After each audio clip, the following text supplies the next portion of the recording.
Introducción. Llegará una época en la que una investigación diligente y prolongada sacará a la luz cosas que hoy están ocultas.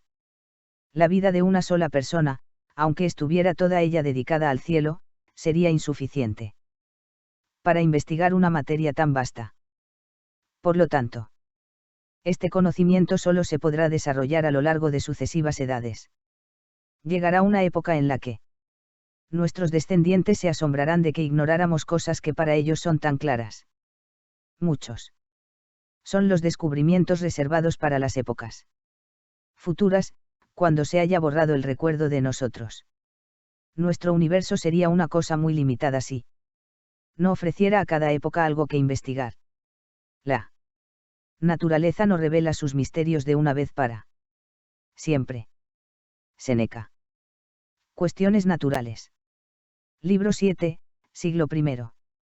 En los tiempos antiguos, en el lenguaje y las costumbres de cada día, los sucesos más mundanos estaban conectados con los acontecimientos de mayor trascendencia cósmica. Un ejemplo encantador de ello es el conjuro contra el gusano al cual los asirios del año 1000 a.C. atribuían el dolor de muelas. Se inicia con el origen del universo y acaba con un remedio para el dolor de muelas. Después de que Anu hubiera creado el cielo, y de que el cielo hubiera creado la tierra, y de que la tierra hubiera creado los ríos, y de que los ríos hubieran creado los canales, y de que los canales hubieran creado el cenagal, y de que el cenagal hubiera creado el gusano. El gusano se presentó llorando ante Chamas, derramando sus lágrimas ante Ea. ¿Qué vas a darme para que pueda comer? ¿Qué vas a darme para que pueda beber? Te daré el higo seco y el albaricoque. ¿De qué me van a servir un higo seco y un albaricoque? Levántame, y entre los dientes y las encías permíteme que resida. Por haber dicho esto, oh gusano, que Ea te castigue con el poder de su mano. Conjuro contra el dolor de muelas. Tratamiento: has de mezclar cerveza de segundo grado y aceite, has de recitar 3 veces el conjuro sobre la medicina y aplicarla luego sobre el diente. Nuestros antepasados estaban muy ansiosos por comprender el mundo, pero no habían dado todavía con el método adecuado. Imaginaban un mundo pequeño, pintoresco y ordenado donde las fuerzas dominantes eran dioses como Anu, Ea y Chamas. En este universo las personas jugaban un papel importante, aunque no central. Estábamos ligados íntimamente con el resto de la naturaleza. El tratamiento del dolor de muelas con cerveza de segunda calidad iba unido a los misterios cosmológicos más profundos. Actualmente hemos descubierto una manera eficaz y elegante de comprender el universo, un método llamado ciencia. Este método nos ha revelado un universo tan antiguo y vasto que a primera vista los asuntos humanos parecen de poco peso. Nos hemos ido alejando cada vez más del cosmos, hasta parecernos algo remoto y sin consecuencias importantes para nuestras preocupaciones de cada día. Pero la ciencia no solo ha descubierto que el universo tiene una grandeza que inspira vértigo y éxtasis, una grandeza accesible a la comprensión humana, sino también que nosotros formamos parte, en un sentido real y profundo, de este cosmos, que nacimos de él y que nuestro destino depende íntimamente de él. Los acontecimientos humanos más básicos y las cosas más triviales están conectadas con el universo y sus orígenes. Este libro está dedicado a la exploración de estas perspectivas cósmicas. En la primavera y otoño de 1976 yo formaba parte del equipo de imagen en vuelo del vehículo de aterrizaje Viking, y me dedicaba junto con cientos de científicos colegas a la exploración del planeta Marte. Por primera vez en la historia humana, habíamos hecho aterrizar 2 vehículos espaciales en la superficie de otro mundo. Los resultados, descritos de modo más completo en el capítulo 5, fueron espectaculares, y el significado histórico de la misión quedó claro para todos. Sin embargo, el público en general apenas sabía nada de estos grandes acontecimientos. La prensa en su mayoría no les prestaba atención. La televisión ignoró la misión casi por completo. Cuando se tuvo la seguridad de que no se obtendría una respuesta definitiva sobre la posible existencia de vida en Marte, el interés disminuyó todavía más. La ambigüedad se toleraba muy poco. Cuando descubrimos que el cielo de Marte presentaba un color amarillo rosado en lugar del azul que se le había atribuido al principio, equivocadamente, el anuncio fue recibido por un coro de joviales silbidos por parte de los periodistas reunidos. Querían que incluso en este aspecto Marte se pareciera a la Tierra. Creían que su público se desinteresaría paulatinamente de Marte a medida que el planeta resultase cada vez más distinto de la Tierra. Y sin embargo, los paisajes de Marte son impresionantes, las vistas conseguidas imponentes. Yo sabía positivamente, por experiencia propia, que existe un enorme interés global por la exploración de los planetas y por muchos temas científicos relacionados con ella, el origen de la vida, la Tierra y el cosmos, la búsqueda de inteligencias extraterrestres, nuestra conexión con el universo. Y estaba seguro que se podía estimular este interés a través del medio de comunicación más poderoso, la televisión. Compartía mi opinión B. Gentile, el director de análisis de datos y planificación de la misión Viking, hombre de extraordinarias capacidades organizativas. Decidimos, como una apuesta, enfrentarnos con el problema nosotros mismos.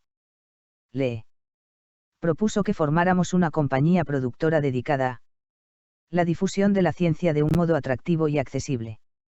En los meses siguientes nos propusieron un cierto número de proyectos.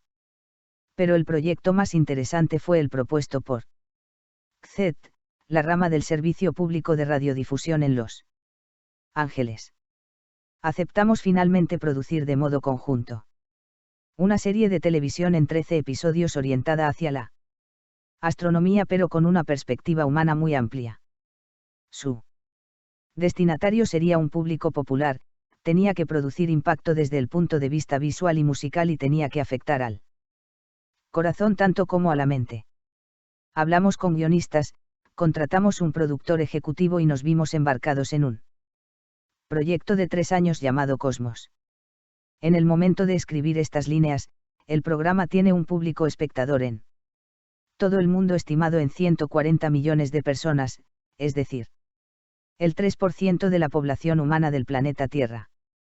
Su lema es que el público es mucho más inteligente de lo que se suele suponer, que las cuestiones científicas más profundas sobre la naturaleza y el origen del mundo excitan los intereses y las pasiones de un número enorme de personas. La época actual es una encrucijada histórica para nuestra civilización y quizás para nuestra especie. Sea cual fuere el camino que sigamos, nuestro destino está ligado indisolublemente a la ciencia. Es esencial para nuestra simple supervivencia que comprendamos la ciencia. Además, la ciencia es una delicia, la evolución nos ha hecho de modo tal que el hecho de comprender nos da placer porque quien comprende tiene posibilidades mayores de sobrevivir. La serie de televisión Cosmos y este libro son un intento ilusionado para difundir algunas de las ideas, métodos y alegrías de la ciencia. Esta obra y la serie televisiva evolucionaron conjuntamente. En cierto modo cada una se basa en la otra. Muchas ilustraciones de este libro se basan en los impresionantes montajes visuales preparados para la serie televisiva. Pero los libros y las series televisivas tienen unos públicos algo diferentes y permiten enfoques distintos. Una de las grandes virtudes de un libro es que permite al lector volver repetidamente a los pasajes oscuros o difíciles. Esta posibilidad no se ha hecho real en la televisión hasta hace poco con el desarrollo de la tecnología de los discos y las cintas de vídeo. El autor, al elegir el alcance y profundidad de sus temas, dispone de mucha mayor libertad cuando escribe un capítulo de un libro que cuando elabora los 58 minutos con 30 segundos, dignos de Procusto, de un programa de televisión no comercial. Este libro trata muchos temas con mayor profundidad que la serie de televisión. Hay temas discutidos en el libro que no se tratan en la serie televisiva y viceversa. Cuando escribía estas líneas no era seguro que sobreviviera a los rigores del montaje televisivo la serie. De dibujos basados en Termiel de Alicia y sus amigos en ambientes de alta y baja gravedad. Me encanta haber podido acoger aquí estas preciosas ilustraciones del artista, Brown, y la discusión que las acompaña. En cambio no aparecen aquí presentaciones explícitas del calendario cósmico, que aparece en la serie televisiva, en parte porque el calendario cósmico se discute ya en mi obra Los Dragones del Edén. Tampoco he querido tratar aquí muy detalladamente la vida de Robert Goddard. Porque le dediqué un capítulo en El cerebro de Broca. Pero cada episodio de la serie televisiva sigue con bastante fidelidad el correspondiente capítulo de esta obra, y me gusta imaginar que el placer proporcionado por una obra aumentará gracias a las referencias que da sobre la otra. En algunos casos y por razones de claridad he presentado una idea más de una vez, al principio de modo superficial y luego con mayor profundidad en sucesivas ocasiones. Esto sucede, por ejemplo, con la introducción a los objetos cósmicos del capítulo 1, que luego son examinados de modo más detallado, o en la discusión de las mutaciones, las enzimas y los ácidos nucleicos del capítulo 2. En unos pocos casos los conceptos se han presentado sin tener en cuenta el orden histórico. Por ejemplo, las ideas de los antiguos científicos griegos aparecen en el capítulo 7, bastante después de la discusión de Johannes Kepler. En el capítulo 3, pero creo que la mejor manera de apreciar a los griegos es ver primero lo que estuvieron en un tris de conseguir. La ciencia es inseparable del resto de la aventura humana y por lo tanto no puede discutirse sin entrar en contacto, a veces de pasada, otras veces en un choque frontal, con un cierto número de cuestiones sociales, políticas, religiosas y filosóficas. La dedicación mundial a las actividades militares llega a introducirse incluso en la filmación de una serie televisiva dedicada a la ciencia. Cuando simulábamos la exploración de Marte en el desierto de Mojave con una versión a escala real del vehículo de aterrizaje Viking, continuamente nos veíamos interrumpidos por la Fuerza Aérea de los Estados Unidos que llevaba a cabo vuelos de bombardeo en el cercano campo de pruebas. En Alejandría, Egipto, cada mañana de 9 a 11 nuestro hotel se convertía en el objetivo de prácticas de hostigamiento de la Fuerza Aérea Egipcia. En Samos, Grecia, hasta el último momento no nos dieron permiso para filmar en ningún punto de la isla, debido a unas maniobras de la OTAN y a la construcción bajo tierra y en laderas de montañas de unas madrigueras destinadas claramente a emplazamientos de artillería y tanques. En Checoslovaquia la utilización de walkie-talkies para organizar el apoyo logística en la filmación de una carretera rural atrajo la atención de un caza de la Fuerza Aérea Checa que se puso a dar vueltas sobre nosotros hasta que pudimos convencerle en checo de que no estábamos perpetrando nada que amenazara la seguridad nacional. En Grecia, Egipto y Checoslovaquia nuestros equipos de filmación iban acompañados en todas partes por agentes del aparato estatal de seguridad. Unas gestiones preliminares para filmar en Kaluga, URSS, e incluir unas secuencias en proyectos sobre la vida de un pionero ruso de la astronáutica, Konstantin Tsiolkovsky, toparon con una negativa. Después descubrimos que se iban a celebrar allí unos juicios contra disidentes. Nuestros equipos de filmación fueron tratados con mucha amabilidad en todos los países que visitamos. Pero la presencia militar global, el temor en el corazón de las naciones, era omnipresente. Esta experiencia confirmó mi decisión de tratar las cuestiones sociales que fueran relevantes, tanto en la serie como en el libro. La esencia de la ciencia es que se autocorrige. Nuevos resultados experimentales y nuevas ideas están resolviendo continuamente viejos misterios. Por ejemplo, en el capítulo 9 hablamos de que el Sol parece estar generando un número demasiado pequeño de neutrinos, unas partículas muy difíciles de captar.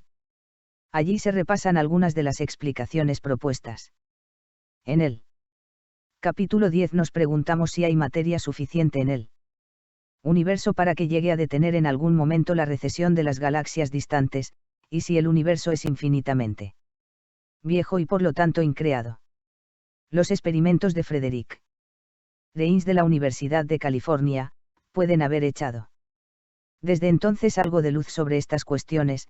Este investigador cree haber descubierto, que los neutrinos existen en 3 estados distintos, de los cuales solo uno podía detectarse con los telescopios de neutrinos que estudian el Sol, y b, que los neutrinos, al contrario que la luz, poseen masa, de modo que la gravedad de todos los neutrinos en el espacio puede contribuir a cerrar el cosmos y a impedir que se expanda indefinidamente. Futuros experimentos dirán si estas ideas son correctas. Pero son ideas que ilustran el replanteamiento continuo y vigoroso a que se somete la sabiduría transmitida y que es un elemento fundamental de la vida científica. Es imposible en un proyecto de esta magnitud dar las gracias a todos los que han contribuido a él. Sin embargo, me gustaría expresar una gratitud especial a B.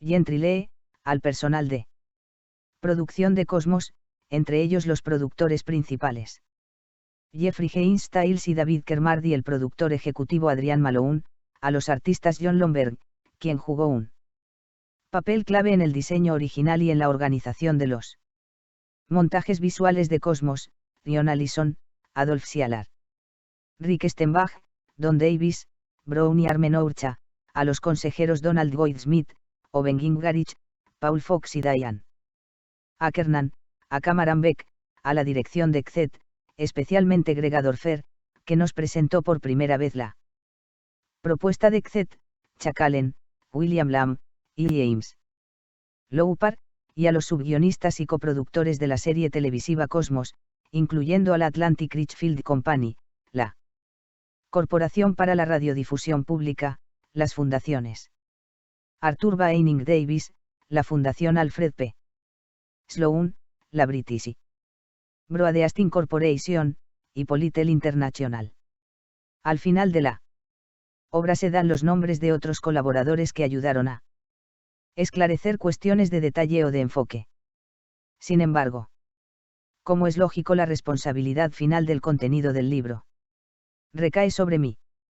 Doy las gracias al personal de Random House, especialmente a la encargada de la edición de mi obra, Arme Fred God, y al diseñador del libro, Roberta Ulicino, por su experta colaboración y por la paciencia que demostraron cuando las fechas límite para la serie televisiva y para el libro parecía que entraban en conflicto.